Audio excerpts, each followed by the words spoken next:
Okay. Now, 21 days. You stayed in France for a while, Yes. and then you came to Nigeria to do your NYC, Mm-hmm. right? So I'm guessing that is what inspired 21 days. Exactly. That's actually what inspired it. Because before I came back to Nigeria, I had friends that used to speak about the NYC program and how much they did not like it or enjoy it, how they felt sick. There's one story after the other. So I said to myself that if I come for NYC, I would love to take something back and share to the others what exactly happens in the NYC. And to me, it was a wonderful experience. And I said to myself that why should I just let it go? Why not write about it and just keep it? Like when I remember NYC, when I open the book, I remember what happened in camp and it's entertaining. So the book is not just to educate, it's also to entertain. So that's why it's the realistic fiction part. So everything about the NYC programs, structure, activities, dates, times, visitors, lectures are all real. But the main characters in the book, or all the characters and their stories, are fictional. Give us a brief rundown of 21 days. It tales from an NYC orientation camp. Okay. It's about Olumachuku, Oluwamachuku. okay, who came back like you to Nigeria to do her NYC, and then what happened? Okay, so it traces her steps from coming back. She's been out of Nigeria for a very long time, unlike me. So for a very long time. So Nigeria is kind of like new to her again. She's meeting a different period of time. So she comes back. She goes to Abuja. So the whole process of registering for foreign trained students is all there. She goes to Abuja, then she comes back to Lagos to collect her call-up letter, and then she goes to camp to experience 21 days. So, for her at the beginning of camp, it's still uncertain for her. She has regrets of coming back. And then along the line, she meets wonderful people in camp that, help her go through the experience. And then it ends magically. But I can't give that to you now. Is that your story? That's not my story. No, are you sure? I'm sure.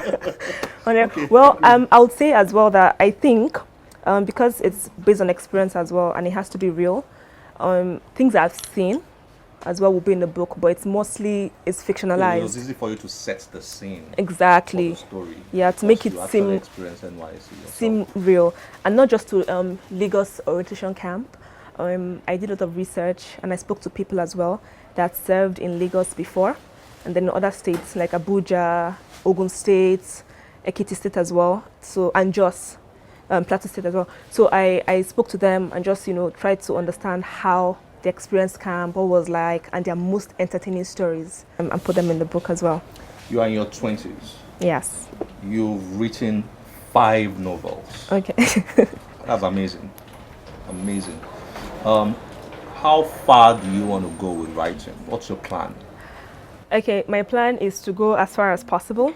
So as the ideas come, I'll keep writing. So now I'm trying to slow down as opposed to publishing 3, 4, 5 books a year. So I'm taking it one step at a time, like one a year. Allow people the time to read, digest, the books, and then another one comes out the next year. So I think at least for the next, 10 years, I still have something to go for. Yeah. Talking about promoting the reading culture, just mentioned now, are you encouraged by how people have Nigerians particularly, have responded to your books, especially young people? You just finished camp, NYC. Did you see a lot of them excited about your books, for example? The few people that knew about the book were very excited. One, for the fact that they're part of the book, from the same batch as I am, so they're happy that they have something to take back with them. But the reading culture in Nigeria, I know that it's very low. I did that research before I came back, and I came back and I wanted to use this book to promote reading culture in Nigeria.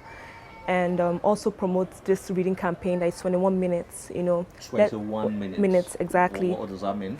It just means that every day you should dedicate 21 minutes to reading for fun and not just for academics.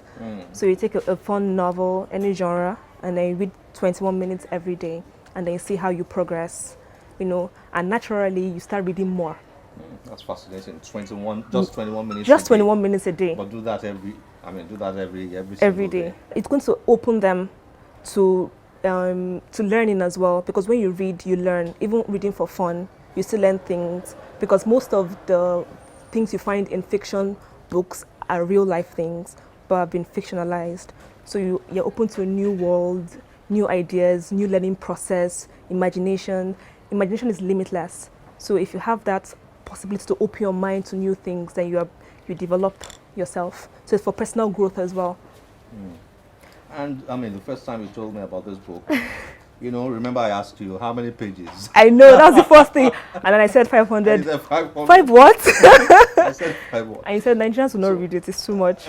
I mean, why did you write your other books? Your other novels are smaller.